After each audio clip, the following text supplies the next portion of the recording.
Assalamualaikum warahmatullahi wabarakatuh.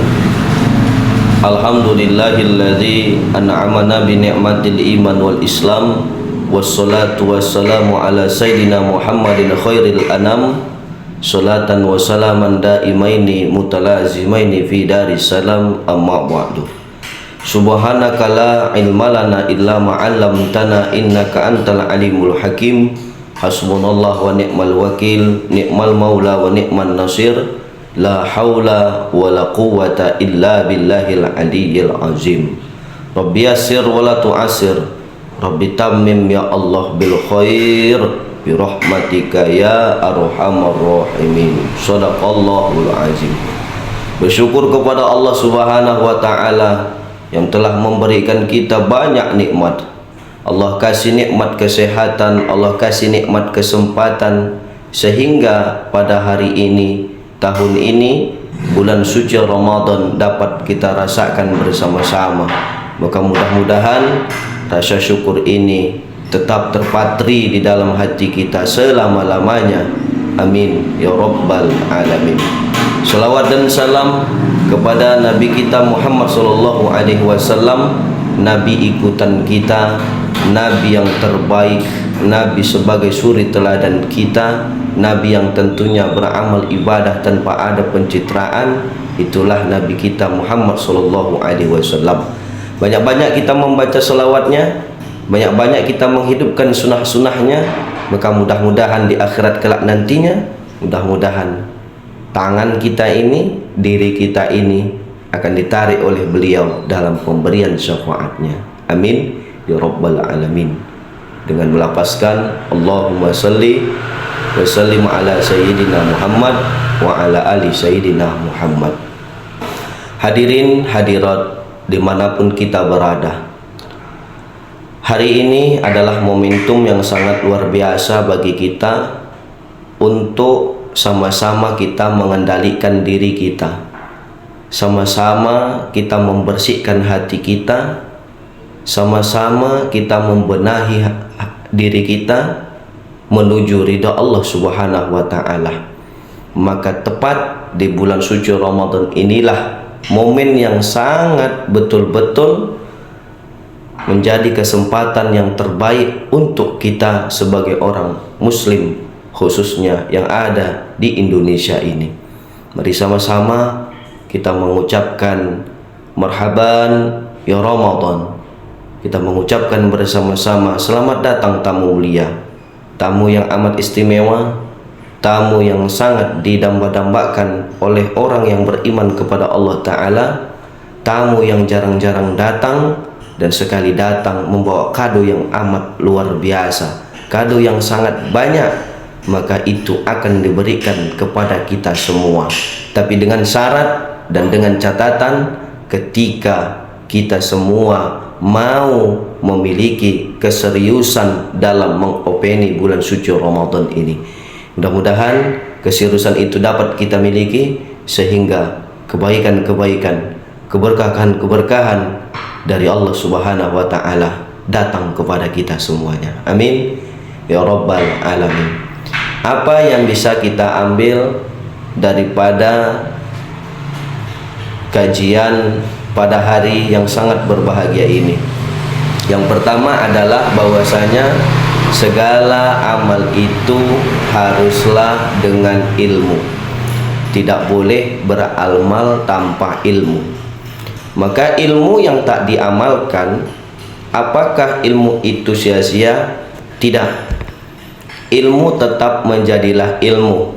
Tak ubahnya seperti pohon, pohon tetaplah jadi pohon, akan tumbuh dia menjadi besar, akan tetapi pohon itu tak ada buahnya.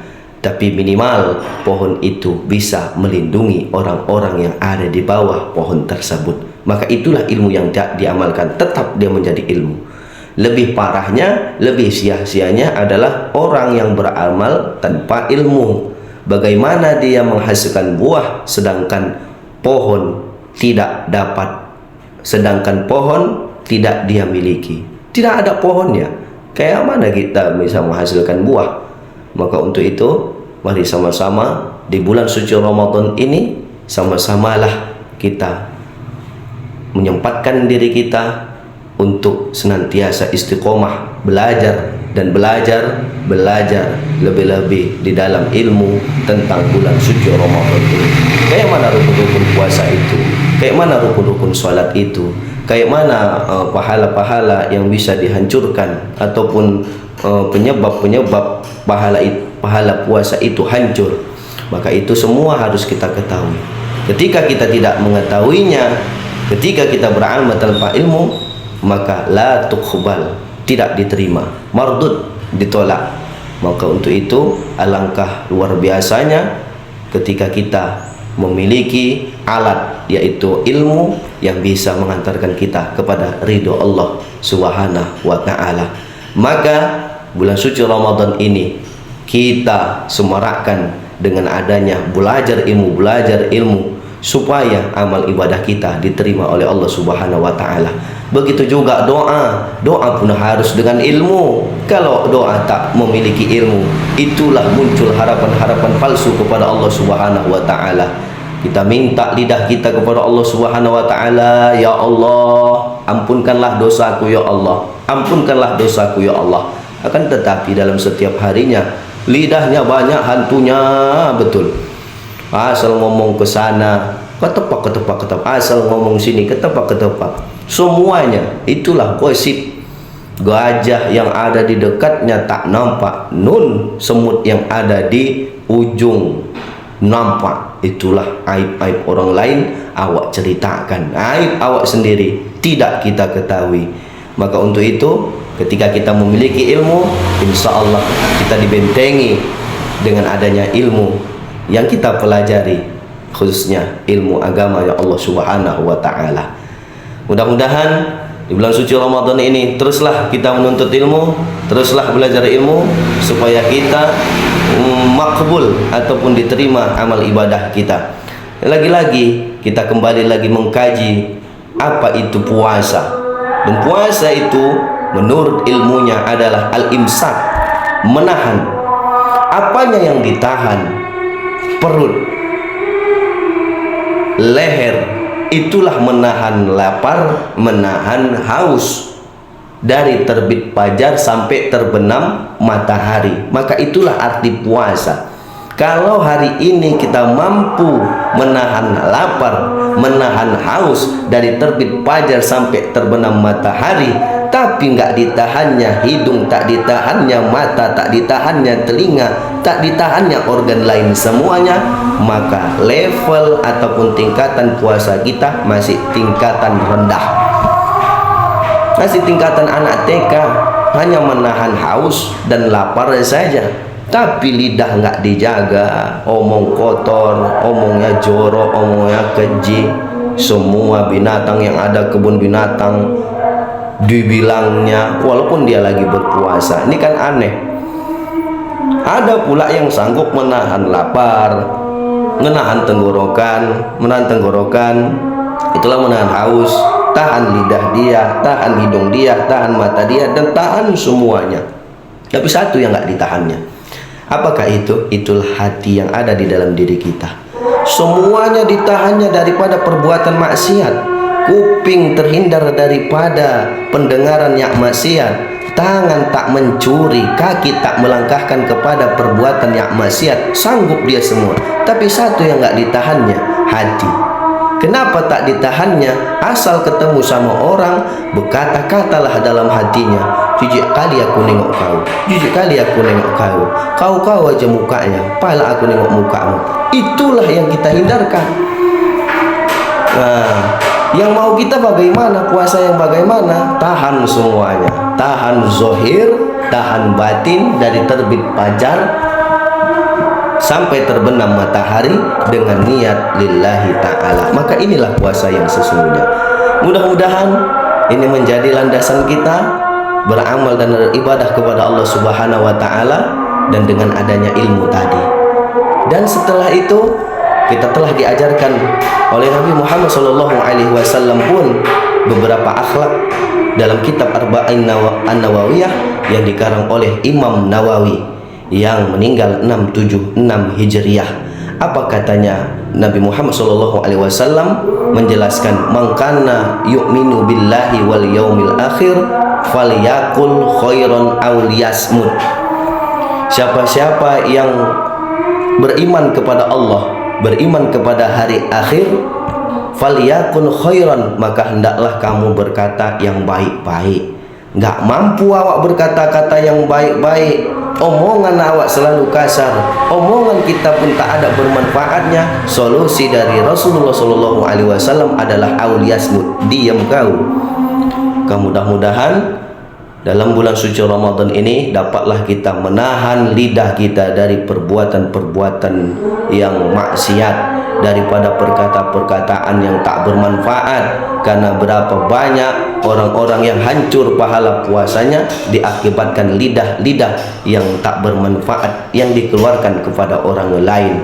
Asyik seluruh ujung-ujungnya tak bertegur, asyik bercanda-canda, hilang silaturahim. Itulah akibat lidah yang kita keluarkan, sama sekali tak ada manfaatnya untuk orang lain, untuk diri kita sendiri. Inilah akhlak, salah satu akhlak yang diajarkan dalam kitab Arba'in An-Nawawiyah tadi. Apalagi Rasulullah SAW melalui dalam kitab Arba'in An-Nawawiyah juga mengajarkan kepada kita, la taghdab, jangan engkau marah. Apalagi di bulan suci Ramadan ini, jangan jadikan puasa awak ini puasanya harimau. Kayak mana puasa harimau itu? Puasa dia tapi asik ketemu orang marah aja, emosi aja dalam hatinya. Apalagi punya istri, nengok istrinya enak, nengok istrinya palak kali dia, nengok suaminya ketika turun gajinya marah dia. Itulah puasa harimau. Ada pula istilah puasanya ular. Puasa dia tapi asik tidur aja. Tapi tidur itu ibadah, Ustaz. Naumu shaimun ibadatun. Tidurnya orang puasa itu adalah ibadah. Ibadah memang, tapi ingat dengan catatan, tengok tidurnya. Tergantung tidurnya. Kalau dia tidurnya dari terbit fajar, habis subuh dia tidur sampai terbenam matahari, mau azan maghrib, bukan ibadah lagi, itu namanya. Kalau bahasa Mandelingnya ibadat day. Itu makanya mau belajar mati dia itu. Maka mudah-mudahan jangan kita seperti ini. Ini tidak diinginkan oleh Nabi dan Allah Subhanahu wa taala. Yang diinginkan oleh Allah Subhanahu wa taala adalah man shoma ramadhana imanan wa ihtisaban ghufira lahu ma taqaddama min dzambi. Orang-orang yang mampu puasanya imanan pakai iman, wahtisaban keikhlasannya kepada Allah Subhanahu wa taala, hasilnya adalah ghufira lahu ma taqaddama min dzambi. Allah akan ampunkan dosa-dosa yang telah lewat. Hadirin hadirat, mau diampunkan oleh Allah dosanya? Tentu kita mau semuanya. Mari sama-sama siangnya kita puasa dan malamnya kita menghidupkan malam-malam Ramadan. Karena hadis Nabi Muhammad SAW mengatakan beda soma dan koma lagi. Beda soma dan koma. Yang satu lagi mengatakan man qoma ramadhana imanan wa ihtisaban ghufira lahu ma taqaddama min dzambi. Orang-orang yang berpuasa, yang menghidupkan malam-malam Ramadan dengan iman dan keikhlasan kepada Allah Subhanahu wa taala, hasilnya adalah Allah akan ampunkan dosa-dosa kita yang telah lewat. Mudah-mudahan dosa-dosa kita dibersihkan oleh Allah Subhanahu wa taala dengan adanya kita menuntut ilmu, dengan adanya keikhlasan kita, dengan adanya kesabaran kita, dengan adanya keimanan yang ada di dalam diri kita. Amin ya rabbal alamin. Ada satu lagi istilah puasa. Apa itu, Ustaz? Puasanya monyet. Apa itu puasa monyet? Ada, Ustaz? Ada. Itulah dia puasa dia, tapi asik asal buka puasa di jajarnya habis makanan, diembatnya langsung makanan apa aja. So puasa balas dendam, semuanya. Itulah dia. Ada lagi istilahnya puasanya bebek. Apa pula itu puasa bebek, Ustaz? Puasa dia tapi asik nengok air, mau minum aja perasaannya, mau mandi aja perasaannya. Itulah puasa bebek. Orang kalau uduk ataupun berkumur-kumur 3 kali, 1, 2, 3, dia cuma 1 kali, duanya kemana, Ustaz? Duanya ketelan. Ini dia tidak yang kita inginkan. Maka mudah-mudahan bulan suci Ramadan ini haruslah kita pahami, semua beramal harus dengan ilmu, tidak beramal tanpa ilmu. Mudah-mudahan ini saja yang dapat kita sampaikan. Segala amal ibadah kita mudah-mudahan qabul, diterima oleh Allah Subhanahu wa taala, dan kita tambah kesabaran kita, tambah keikhlasan kita, tambah kesyukuran kita kepada Allah Subhanahu wa taala dalam mengarungi hidup dan kehidupan yang sementara ini, dan tentunya kita diselamatkan dunia dan akhirat. Amin ya rabbal alamin. Billahi taufik wal hidayah. Assalamualaikum warahmatullahi wabarakatuh.